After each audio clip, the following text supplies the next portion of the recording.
गया। उनकी याद में जिस प्रकार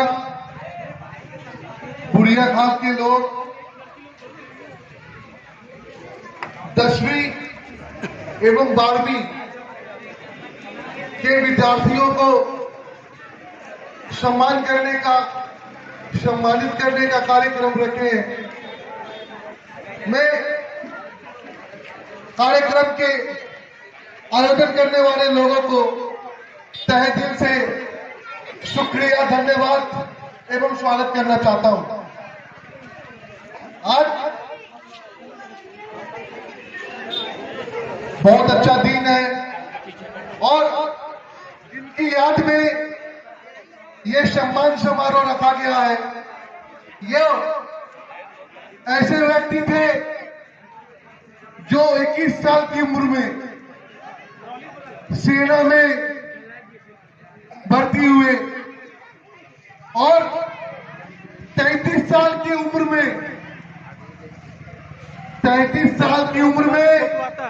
देश की रक्षा की खातिर उन्होंने अपनी जान की बलिदानी की।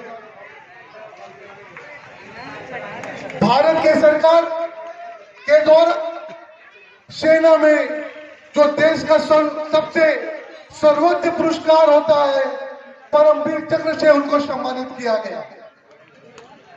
हमें आज जो बुढ़िया घाट के युवा है, चाहे युवती है, जो मैट्रिक का परीक्षा हो अथवा इंटरमीडिएट का परीक्षा हो उत्तीर्ण हुए हैं, उनको वीर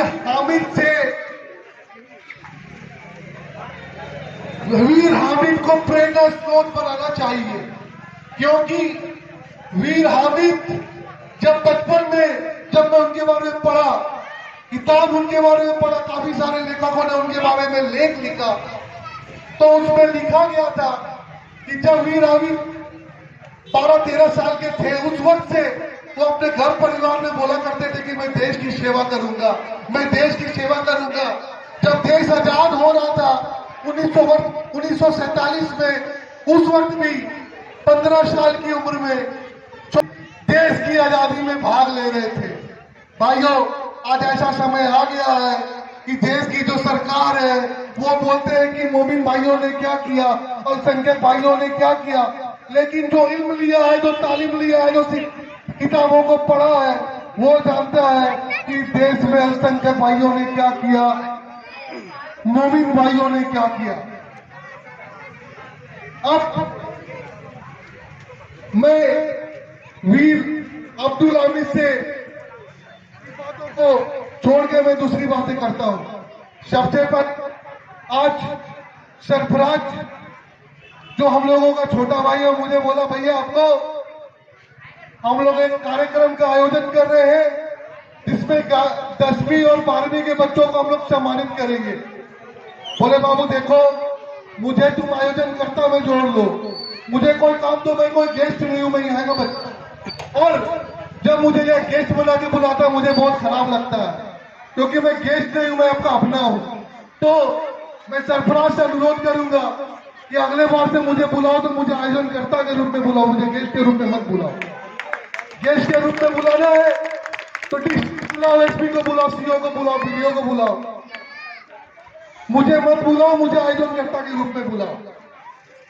अब जो विद्यार्थी 10वीं एवं 12वीं की परीक्षा पास किए, हेलो, 10वीं के बाद विद्यार्थी को अपना भविष्य बनाना होता है।